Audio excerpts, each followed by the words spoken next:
कि कई तो ऐसे जिनके कब्र में पाँव लटके हुए हैं, कब्र में पाँव लटके हुए, उसके बाद में भी वो ये चाहते हैं कि है ना हम ही नेतागिरी करते रहे। कहना है कि जो पढ़े लिखे युवा है उनको भी कहीं ना कहीं राजनीति में भी आगे आने की कोशिश करनी चाहिए, क्योंकि वो राजनीति के बारे में भी कहा जाता है कि अगर आप युवा हैं, पढ़े लिखे हैं, अगर आप राजनीति में नहीं आते हैं तो आपसे जो कम पढ़े लिखे हैं वो आपके ऊपर राज करेंगे। तो मेरे खुद के भैया चाइना से पढ़े हुए हैं और ये पहले इंडिया को देखने का नजरिया 2014 से पहले अलग था।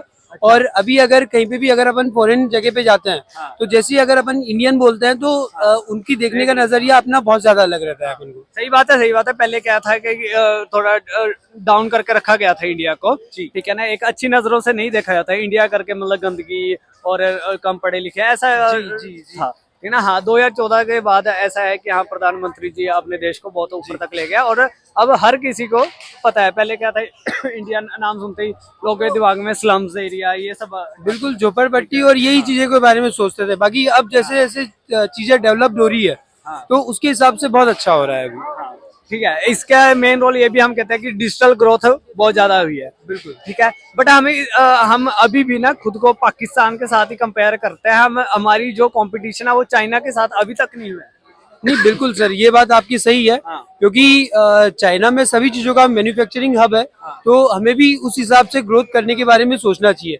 जैसे कि अभी हमारी वर्ल्ड में इकोनॉमी जो हमारी है वो 4th है, तो हमें ये कोशिश करनी चाहिए कि धीरे धीरे करके हम, बेशक हमारे है, बट क्या है कि हमारा पर कैपिटा इनकम बहुत ज्यादा कम है। बिल्कुल सर आपकी इस बात से कम है ना, बिल्कुल हिसाब से वो बहुत ज्यादा कम है। तो उसको देखा जाए 4th इकोनॉमी तो बन गया, बट पर कैपिटा इनकम इतना कम है तो कहते क्या फायदा। बिल्कुल बिल्कुल सर आपकी ये बात बिल्कुल सही है। और सर इसके अंदर मेन चीज एक वो भी है कि सभी के सभी आपके और हमारे जैसे जो युवा हैं सबके सब सरकारी जॉब और उन सब चीजों की ओर ज्यादा भाग रहे हैं। अगर वो ये खुद ये करना चाहेंगे कि वो खुद के अगर छोटे मोटे स्टार्टअप्स वगैरह करते हैं, वो अगर ये सोचे कि हमारी वजह से लोगों को काम मिले तो और अच्छा रहेगा। स्टार्टअप की बात तो करते हैं कि प्रधानमंत्री जी भी स्टार्टअप की बात करते हैं, हर नेता आके स्टार्टअप की बात करता है। डिजिटल इंडिया बन रहा है तो कहते हैं स्टार्टअप पर फोकस करना चाहिए, ठीक है ना। तो अभी भी हाँ, अब नया रूल लेके आया था तो 3 साल तक जो भी न्यू स्टार्टअप होगा, ठीक है ना, जो 100 करोड़ से कम होगा तो उसको 3 साल तक टैक्स नहीं लगेगा। बिल्कुल बिल्कुल सर, ठीक है ना। ऐसे ठीक है स्कीमें लेके आती है सरकार, बट क्या है लोगों को इतना अवेयरनेस नहीं है। हाँ सर, ठीक है, बिल्कुल स्कीम्स लेके आना जरूरी है, ठीक है, सरकार बना रही है, बट लोगों तक पहुंच ही नहीं रहा। लोग क्या करेंगे? अब यहाँ पर मैक्सिमम लोगों से अगर हम पूछेंगे वो कहेंगे हमें तो पता ही नहीं है क्या हम स्टार्टअप पर कितना टैक्स लगेगा, क्या सिस्टम है, तो लोगों को पता नहीं है। तो एक है कि साथ के साथ एक सिस्टम भी बनाना चाहिए कि लोगों को अवेयरनेस भी आए। नहीं बिल्कुल बिल्कुल सर आपकी ये बात बिल्कुल सही है, क्योंकि लगभग जितनी भी योजनाएं या जितनी भी सब कुछ चीजें चलती है, जैसे स्टार्टअप के लिए भी मोदी सरकार 10 लाख रुपए तक का और कई जगह तो 5-5 करोड़ तक का लोन दे रही है, पर वो अपने जैसे युवाओं को पता ही नहीं होता है। तो उनके लिए अवेयरनेस के लिए भी उनको बिल्कुल कोशिश करनी चाहिए, ताकि वो कम से कम अवेयर तो हो जाए कि उनके लिए क्या क्या स्कीम चल रही है। नहीं तो जिनको लेना है वो अपने हिसाब से फ्रॉड करके और सब कुछ चीजें कर लेते हैं। ये बात भी है कि सरकार तो चलो अब आपने कहा 10 लाख देती है, ठीक है ना, सरकार दे भी देगी। अब 10 में से मान लो 10 लोगों को दिया, 10 में से 5 ने वापस नहीं किया, अब सरकार क्या है कुछ टाइम बाद वो स्कीम वापस ले लेती है, क्योंकि घाटे में चली जाती है। क्या लोगों को पैसा रिटर्न ही नहीं करते, पैसा सरकार से ले लेते हैं, क्योंकि हमारे इंडिया में क्या है कि कोई रूल बनने से पहले ही उसका सोल्यूशन निकाल लिया जाता है। लोग भी बहुत तेज है, बट है कि सरकार का ये फर्ज है कि उस तेज दिमाग को एक पर्टिकुलर चीज में कैसे डायरेक्शन देना है वो जरूरी है। बिल्कुल बिल्कुल सर, जैसा कि अभी आपने और वो बताया था कि 3 साल तक टैक्स फ्री करा है नए स्टार्टअप को, तो अभी सरकार ये और योजना लेके आई है कि है ना जिसको फंड दे रही है ना उसको उसके साथ में आइडिया भी दे रही है वो। अच्छा। और आइडिया देने के साथ साथ में उसको कैसे एग्जीक्यूट करना है वो इंस्ट्रक्शन देने वाले, तो मेंटर वगैरह सभी है उसके अंदर। देखो जो यूथ पढ़ा लिखा यूथ है उसको तो पता होगा कि हाँ ये बिल्कुल बिल्कुल सर।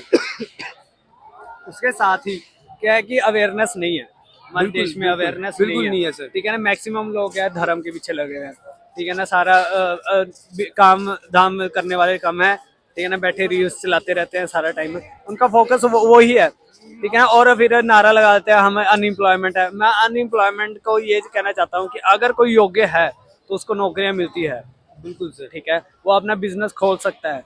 जो काबिल नहीं है और वो सड़कों पर उतर के कहे कि हमें नौकरियां नहीं मिल रही, उसका कुछ सर एक चीज की तरफ मैं आपका ध्यान अट्रैक्ट करना चाहूंगा। ये सब चीजें जो होती है ना, ये जितने भी उनके जो सामाजिक नेता होते हैं पर्टिकुलर कास्ट के जो नेता होते हैं वो खुद को आगे बढ़ाने के लिए लोगों को बेवकूफ बना के रखते हैं। वो उनके समाज के लिए, पर्टिकुलर समाज के लिए कुछ भी नहीं करते हैं, ना उनके एम्प्लॉयमेंट के लिए कुछ करते हैं, ना उनको बताने के लिए कुछ करते हैं। बस ये है कि कोई अगर क्षत्रिय समाज का कोई नेता है तो वो अपने राजपूत राजपूत वही कर रहा है, कोई ब्राह्मण समाज का है तो वो अपने ब्राह्मण ब्राह्मण वो कर रहा है, कोई दूसरे ST ST समाज का नेता है तो वो अपने उसी का नाम उठा रहा है। बाकी वो कभी नहीं चाहता कि वो समाज के व्यक्ति पढ़े लिखे बने, क्योंकि वो पढ़े लिखे बनेंगे तो उनको पूछेंगे ही नहीं। ये गलत बात नहीं है कि अगर ठीक है मेजोरिटी में हिंदू हैं और हिंदू ही आपस में बटे हुए हैं? अरे बिल्कुल सर, सबसे बड़ी समस्या ही हमारे इसके अंदर ये है कि अपन इतना ज्यादा होने के बाद में भी सब आपस में बटे हुए हैं। अगर सारे के सारे एक होके यूनाइट होके रहे, मतलब कहा जाता है कि वो हिंदू ही अपन एक दूसरे के पांव खींच रहे हैं। अब ये हिंदू अपन ब्राह्मण क्षत्रिय वैश्य शूद्र चारों अपन अलग अलग उंगलियां है। बाकी जब तक अपन मुट्ठी नहीं बनेंगे तब तक किसी काम की नहीं है। और फिर रोल किसका है, किसका रोल है ये कि एक होकर चलवाने का लोगों? सर इसके अंदर रोल कई जो पॉलिटिशियन है वो खुद की राजनीति चमकाने के लिए भी सब कुछ चीजें करते हैं। जैसे बिहार में और सभी जगह अपन देख सकते हैं कि लोग सिर्फ जातियों के नाम पे बांट के रखते हैं। अगर वो सारे के सारे एक हो जाएंगे, समझदार हो जाएंगे, और जब समझदार हो जाएंगे तो वो किसी पढ़े लिखे युवाओं को सोचेंगे।